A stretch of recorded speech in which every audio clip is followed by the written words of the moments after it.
C'est Mani, donc moi je viens de finir l'essai Dubo Hyper MT avec ses roues D-Boots. Donc je viens de découvrir qu'une s'est déchirée lâchement en fait, elles ont que quelques runs, c'est vraiment... La qualité a vraiment pas changé de ces pneus. Je vais ensuite faire un essai du Hyper MT Sport avec les Proline Blockade dessus. Mais on va d'abord faire le run du Erevo parce qu'il est déjà équipé avec les roues, ça m'évite de les démonter, de les remonter machin. Moi ça me fait un peu changer de style de véhicule, j'aime bien pour pas m'ennuyer à faire toujours la même chose. J'ai réassoupli les suspensions de ce Erevo puisqu'il était plus ferme que d'origine. Là on est repassé sur plus souple. Donc tu vois il est relativement bas, il est très mou et il peut décrocher beaucoup. Et la réaction des suspects est vraiment très molle en haut. Donc plus axé pour le gros terrain. Mais comme j'ai le sledge aussi, je suis repassé sur lui plus souple ici. On va tester un petit peu, voir si ça me convient ou pas. Ça j'aime bien la suspecte d'origine du Erevo, c'est hyper souple, c'est sûr quand tu sautes ça tape et tout ce que tu veux. De l'autre côté il encaisse quand ça tape. Là aussi on a mis une paire de 3S40C dedans. Voir un peu ce qui se passe.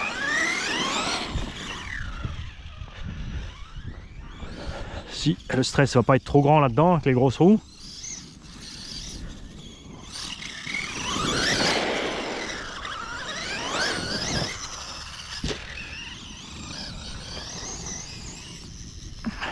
Ah, ils ont clairement pas la patate des 50C ou 60C toutes neuves. Hein. On sent que ça lui coupe un peu les pattes là.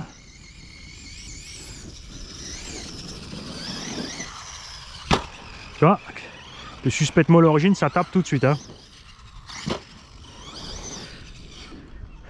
Après j'aime parce que ouais, quand tu accélères, tu es tout de suite tassé du cul, tu as l'avant qui décroche et au freinage c'est l'inverse.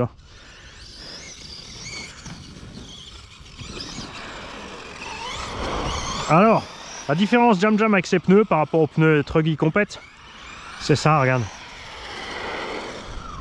Ils peuvent déborder sur eux-mêmes, ce qui fait que tu as un gros pneu de crawler en fait, mais qui n'a pas de problème à évoluer dans un MT.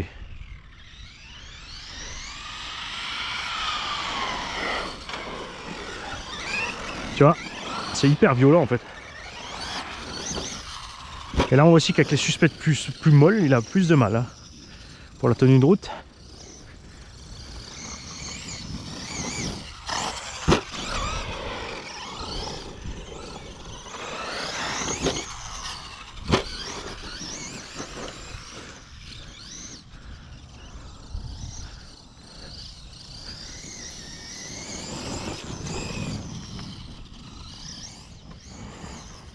Après évidemment on est hyper à l'aise là.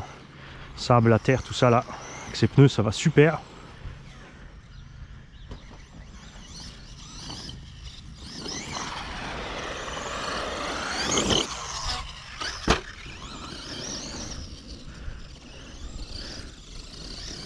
Ah ça on aime, les gens qui ont promené les chiens sur les aires de jeu pour les enfants, qui les laissent pisser chier dessus, tranquille, sans se poser la question si ça va pas attirer tous les autres bestioles à faire pareil. Bien vu les vieux. Après c'est les jeunes, les hooligans après.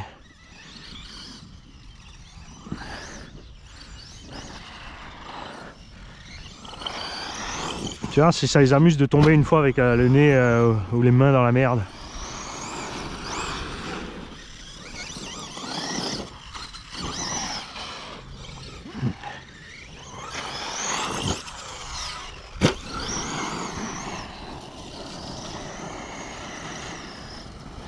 Là on sent clairement que les Lipo 3S40C ça lui suffit pas lui. Hein.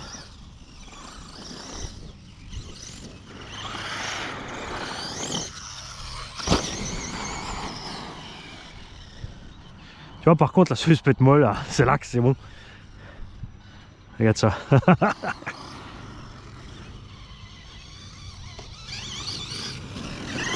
Ça va aller super en forêt.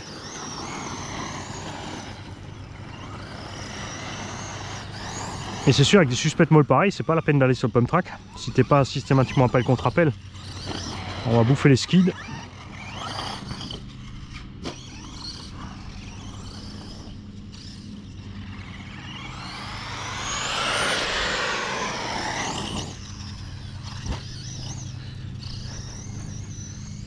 Piu piu.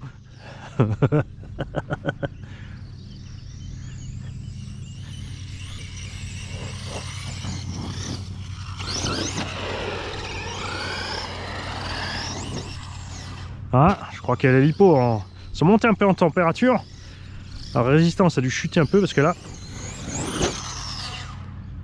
il se réveille. Tu vois, ça fait mal d'origine. Hein. Les suspects sont vraiment super molles l'origine. Comme dit, c'est normal, c'est du Monster, mais peut-être un poil mou ce que j'ai fait. On essaiera en forêt, on verra la différence. Je me déciderai à ce moment-là.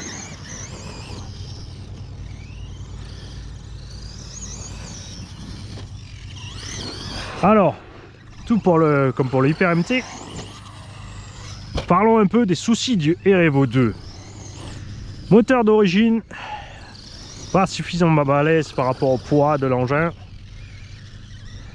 Parce que c'est pas un vrai moteur 42-74. Il y a un 68 à l'intérieur.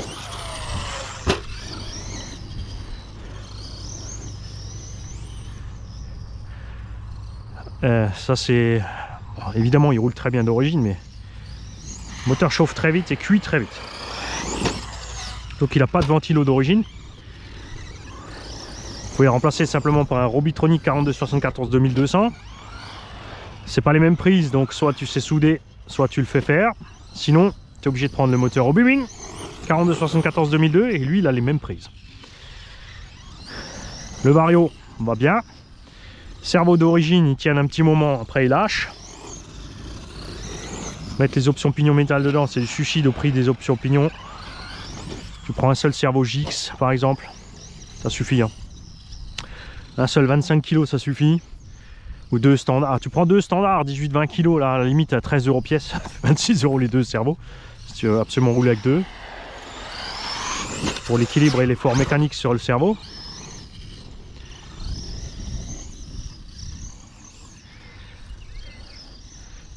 Et tu as 4 nœuds naze sur le R-Evo 2 d'origine. Ça quand même ça fait beaucoup par contre. Hein. Quand même compter si tu prends des Louise MFT ST 3.8 à des ports. Bon, à peu près 360-380 grammes. Le poids des pneus d'origine est de 400 grammes. Si tu mets les MT, là c'est beaucoup plus lourd. En MFT, tu te retrouves à 450-500 grammes le pneu, ou en Proline HP. C'est pour ça que je préfère les pneus de ce style-là. Là, on a 380 grammes pièce. On va être toujours encore moins lourd que les origines, même si on est plus gros.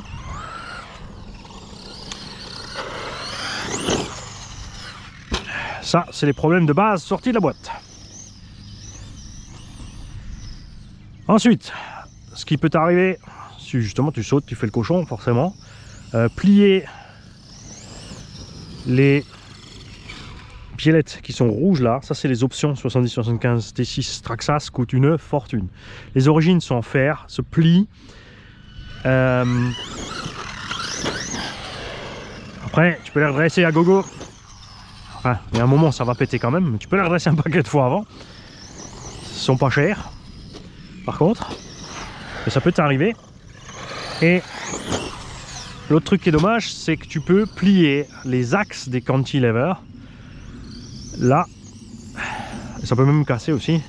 Il y avait une option dans le temps, Lunsford Racing en titane, qui était pleine, avec au lieu d'un filetage dedans, un tarot, donc une partie filetée qui dépassait pour mettre un écrou dessus.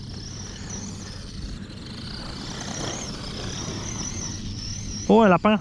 Ah non, c'est un chien. Gad, il est intrigué.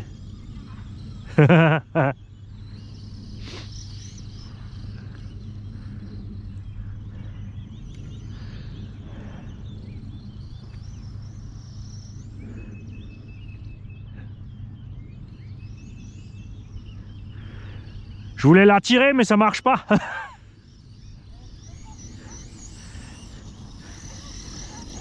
Ça doit sentir le gibier là-bas derrière.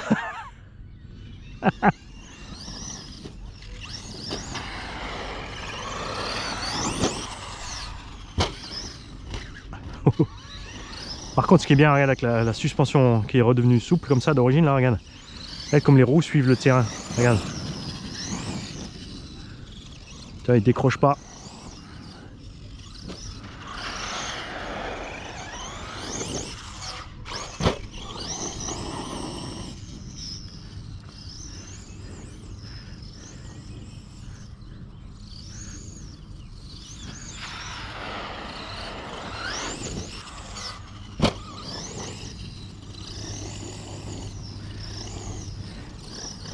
Et après c'est ce qu'on aime, hein. Souple, silencieux.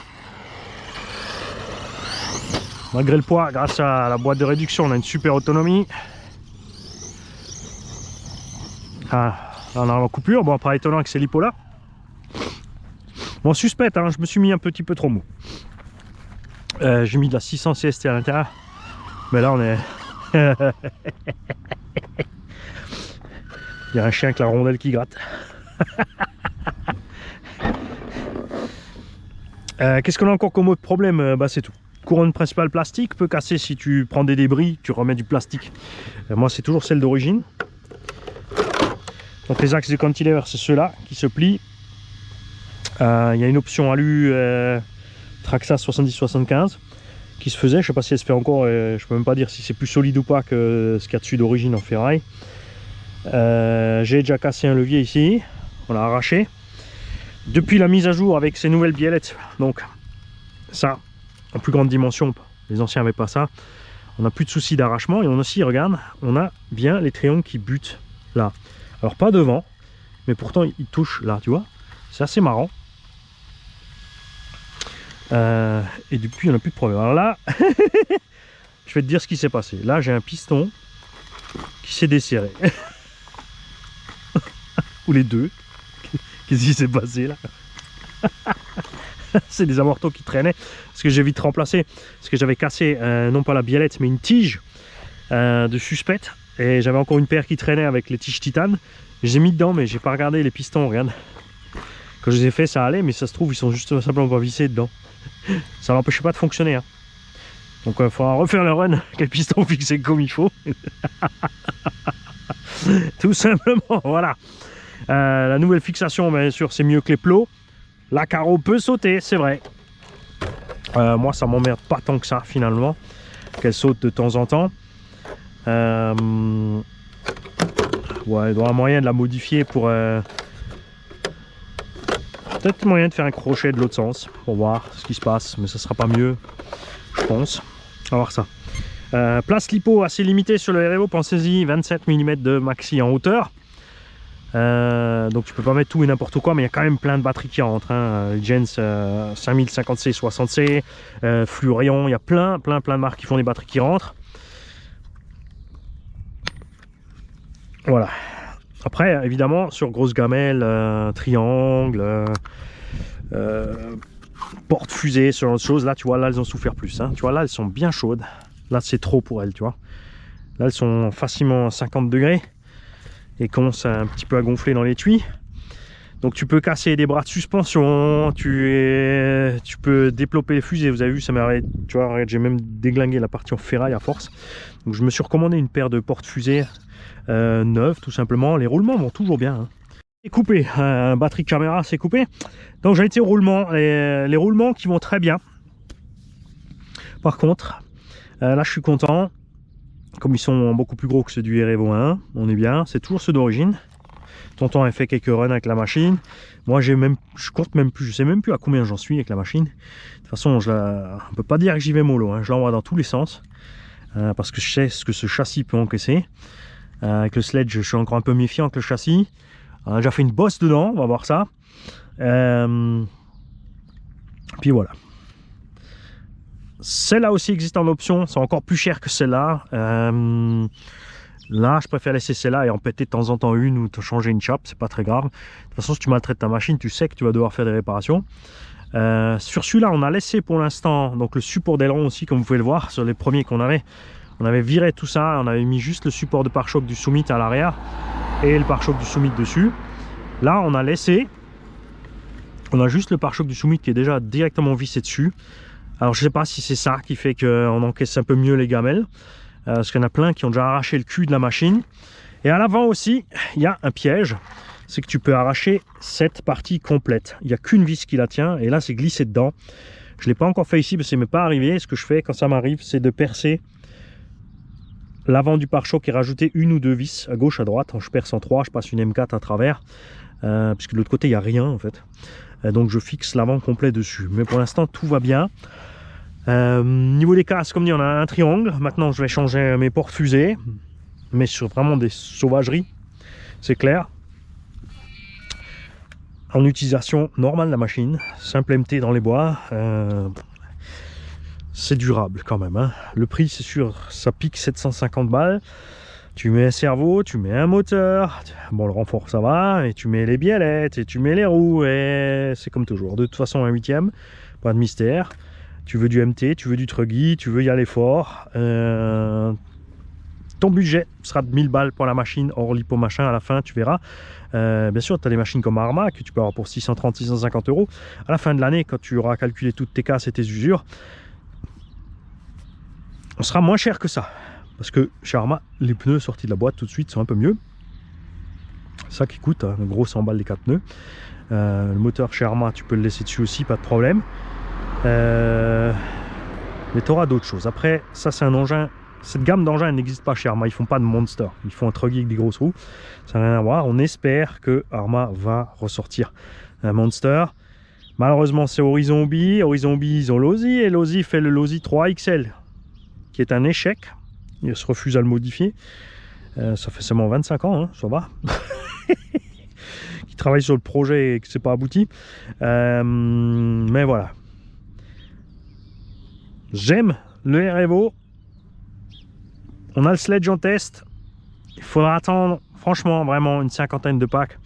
Lui, on le connaît déjà. C'est pour ça que je peux vous dire que je l'aime, malgré tous ses défauts. Le Sledge a moins de défauts, on a la direction. Maintenant, on va voir ce qui se passe avec ce châssis un peu trop mou. On verra d'ici 50 packs ce qui se passe entre les deux. C'est pas un Monster, le Sledge c'est un truggy avec des grosses roues. Ça se conduit différemment, c'est plus balourd. Si t'as pas eu l'occasion de rouler les deux, c'est très difficile de t'expliquer ça. C'est très difficile aussi de vous guider dans les choix. On me demande toujours est-ce que vaut mieux que je prenne le Sledge ou le R-Evo. Ça dépend du terrain, ça dépend de ce que vous aimez. C'est pas facile de vous expliquer ça si vous n'avez pas pu avoir les deux en main. Les mecs, je vous souhaite une bonne continuation de la journée. Moi, je vais donc démonter ces roues, je vais les mettre sur le Hyper MT et on va refaire un pack avec le Hyper MT avec les bloquettes dessus. Ciao!